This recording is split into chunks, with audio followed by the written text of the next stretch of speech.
नमस्कार दोस्तों, स्वागत है आपका अपने चैनल माय एजुकेशन सक्सेस में। मैं हूं आपका साथी प्रवीण कुमार।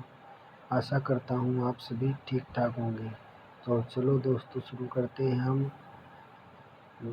एएनएम का जो पेपर होने वाला है नवंबर में, उसके लिए हमने जो मॉक टेस्ट सीरीज चलाई हुई है मोस्ट इम्पोर्टेंट क्वेश्चनों की, उसका तीसरा मॉक टेस्ट है। तो चलो शुरू करते हैं। 40 क्वेश्चन का मॉक टेस्ट है ये। आप चाहे तो इसे कॉपी में नोट कर सकते हैं, मोस्ट इम्पोर्टेंट क्वेश्चन है। तो देखते हैं। पहला क्वेश्चन है, 3 ओम, 2 ओम और 5 ओम के क्रमश 3 प्रतिरोधों को 12 वोल्ट की बैटरी से श्रेणी में जोड़ा जाता है। परिपथ का कुल प्रतिरोध कितना होगा? तो इसका आंसर है दोस्तों, इसका कुल प्रतिरोध 10 ओम होगा। अगला क्वेश्चन देखते हैं, 6 ओम प्रत्येक के 3 प्रतिरोधों को 6 वोल्ट की सप्लाई पर समांतर जोड़ा जाता है। परिपथ का कुल प्रतिरोध खालिस्तान होगा। तो इसका आंसर है दोस्तों, परिपथ का कुल प्रतिरोध 2 ओम होगा। अगला क्वेश्चन देखते हैं, 12 वोल्ट की सप्लाई के साथ 14 ओम और 6 ओम के दो प्रतिरोधों को समांतर जोड़ा जाता है। परिपथ का कुल प्रतिरोध कितना होगा? तो इसका आंसर है दोस्तों 4.2 ओम होगा। बी आंसर है इसका। अगला क्वेश्चन देखते हैं, जब एक उच्च प्रतिरोध को निम्न प्रतिरोध की श्रेणी में जोड़ा जाता है तो मिश्रित प्रतिरोध क्या होगा? तो इसका आंसर है दोस्तों, ये निम्न प्रतिरोध से अधिक होता है। अगला क्वेश्चन देखते हैं, 60 वोल्ट, 100 वोल्ट और 100 वाट और 100 वोल्ट के दो लैंपों 200 वोल्ट सप्लाई से श्रेणी में जोड़ा जाता है। दोनों लैंपों की धारा क्या होगी? तो इन दोनों लैंपों की धारा होगी समान होगी दोस्तों। इसका आंसर है बी। अच्छा, नीचे दिए गए चित्र में समान मान के प्रतिरोधों वाले 4 परिपथ जुड़े हैं। इनमें से कौन सा परिपथ सबसे कम धारा प्राप्त करता हो? इसका आंसर है दोस्तों डी। ये जो डी वाला है, ये सबसे कम धारा प्राप्त करेगा।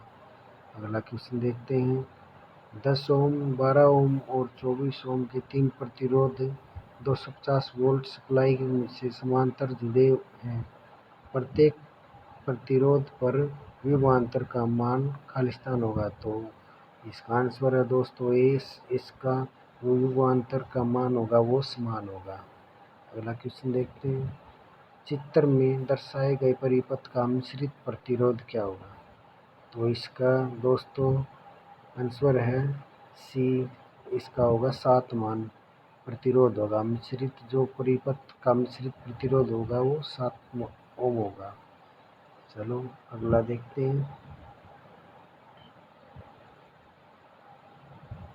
28 युवक प्रत्येक कैपेसिटी के 2 कैपेसिटरों को समान श्रेणी में जुड़े होने पर कुल कैपेसिटी खालिस्तान होगी। तो इसकी दोस्तों आंसर है सी, 14 यूएफ होगी। तो अगला क्वेश्चन देखते हैं, 16 यूएफ और 16 यूएफ और 32 यूएफ कैपेसिटी के 3 कैपेसिटरों का श्रेणी क्रम में जुड़े होने पर कुल कैपेसिटी खालिस्तान होगा। तो इसका आंसर है दोस्तों 32/5 होगा। अगला क्वेश्चन देखते हैं, 2F और 3F कैपेसिटी के 2 कंडेंसर श्रेणी में जुड़े हैं। 2F का तीसरा कंडेंसर उनके समांतर जुड़ता है तो परिणाम कैपेसिटी क्या होगी? तो इसका आंसर है दोस्तों बी, 16/5 F होगी। अच्छा, अगला क्वेश्चन देखते हैं, एक पानी से भरी बाल्टी में बिजली के 2 तार डालने पर दोनों तारें के पास बुलबुले बन रहे हैं। इससे अनुमान लगाते हैं कि सप्लाई का प्रकार क्या होगा? तो ये इसका आंसर है दोस्तों बी, डीसी होगा। इसका सप्लाई का प्रकार होगा वो डीसी होगा। अगला क्वेश्चन देखते हैं, किसी पदार्थ का रेजिस्टेंस कम होता है यदि, इसका आंसर है दोस्तों यदि मुक्त इलेक्ट्रॉनों की संख्या अधिक हो जाए तो उसका रजिस्ट्रेशन का, पदार्थ का जो रजिस्ट्रेशन होता है वो कम अधिक होगा। अगला क्वेश्चन देखते हैं दोस्तों, एक मानक लंबाई की कॉपर तार के आयतन में बिना परिवर्तन किए उसकी लंबाई खींचकर 3 गुना बढ़ा दी गई है। अब तार का रेजिस्टेंस कितना हो जाएगा? तो इसका आंसर है दोस्तों बी, 9 गुना हो जाएगा उसका रेजिस्टेंस। एक कॉपर की तार जिसका व्यास अन्य कॉपर की तार की अपेक्षा दोगुना है कि करंट प्रवाहित करने की क्षमता क्या होगी? तो इसकी क्षमता होगी दोस्तों, इसका आंसर है सी, 4 गुना हो जाएगी। अगला क्वेश्चन देखते हैं, आने वाली और जाने वाली करंट का गणितीय योग। तो इसका आंसर है दोस्तों आने वाली करंट और जाने वाली करंट का बीजगणितीय योग 0 होता है। अगला देखते हैं दोस्तों, किरचॉफ के दूसरे नियम के अनुसार, तो दोस्तों इसका आंसर है सी, वोल्टेज ड्रॉप का गणितीय योग प्लस ईएमएफ का गणितीय योग 0 होता है। अगला क्वेश्चन देखते हैं दोस्तों, करंट प्रवाह स्थापित करने के लिए न्यूनतम आवश्यकताएं हैं। तो करंट प्रवाह स्थापित करने के लिए दोस्तों न्यूनतम जो आवश्यकताएं हैं वो है वोल्टेज स्रोत एवं चालक। इसका आंसर है बी। अगला क्वेश्चन देखते हैं दोस्तों, करंट की उपस्थिति में उपस्थिति का ज्ञान होता है। इसका आंसर है दोस्तों बी, उत्पन्न प्रभावों से होता है। करंट की उपस्थिति का ज्ञान उत्पन्न प्रभावों से होता है। क्वेश्चन नंबर अगला देखते हैं, परमाणु में निम्न 3 प्रकार के कण पाए जाते हैं। वो कौन कौन से हैं दोस्तों? इसका आंसर है बी, प्रोटॉन, इलेक्ट्रॉन और न्यूट्रॉन पाए जाते हैं। परमाणु के 3 प्रकार ये पाए जाते हैं। अगला क्वेश्चन देखते हैं, प्रतिरोध जो कि धारा के प्रवाहित होने के प्रतिकूल एक गुण है वह निम्न पर निर्भर करता है। तो इसका आंसर है दोस्तों डी, ये सभी हैं, सामग्री अथवा विशिष्ट प्रतिरोध, बी अनुप्रस्थ परिच्छेद का क्षेत्र, इसकी लंबाई और तापमान, ये तीनों हैं, ये सभी डी आएगा इसका। अगला क्वेश्चन देखते हैं, आवेशित परमाणु कहलाता है। तो आवेशित परमाणु दोस्तों आयन कहलाता है। इसका आंसर बी है। अच्छा, अगला क्वेश्चन देखते हैं, एक 100 वाट 200 वोल्ट लैंप का प्रतिरोध होता है। तो इसका आंसर है दोस्तों 400 ओम होता है। प्रतिरोधों के परम मापन के लिए कौन सी विधि का प्रयोग किया जा सकता है? तो इसका आंसर है दोस्तों बी, व्हीटस्टोन सेतु विधि से किया जाता है इसका मापन। अगला क्वेश्चन देखते हैं, यदि 4 संधारित्रों को जिनमें से प्रत्येक 16 युग्म का है श्रेणी में जोड़ा जाता है तो उनकी परिणामी क्षमता क्या होगी? तो इसका आंसर है दोस्तों इनमें से कोई नहीं, 16, 32 और 8 इनमें से कोई भी नहीं है।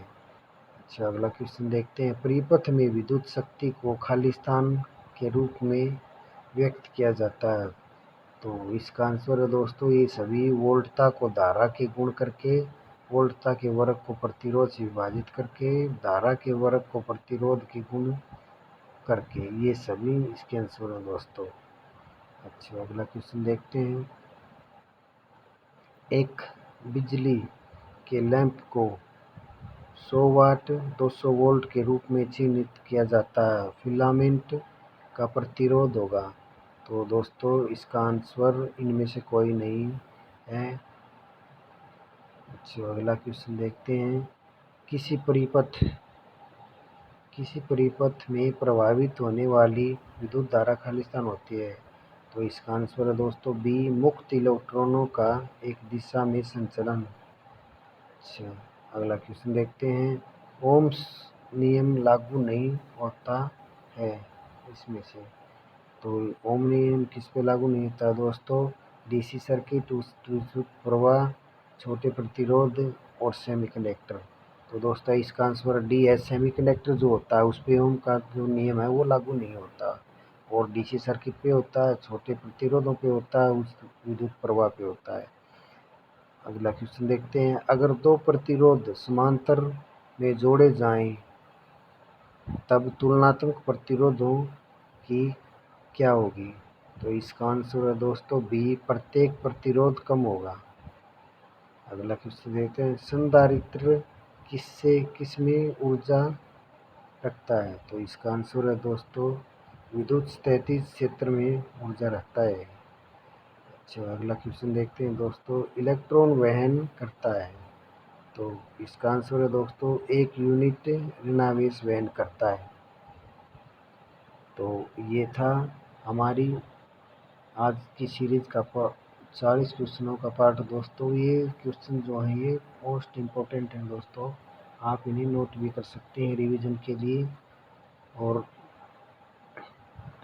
हर तरह की जॉब अपडेट पाने के लिए हमारे चैनल को लाइक करें, सब्सक्राइब करें और बेल आइकन का बटन प्रेस कर लें। हर तरह की जॉब अपडेट पाने के लिए हमारे चैनल को सब्सक्राइब करें। आपका दिन शुभ रहे। धन्यवाद।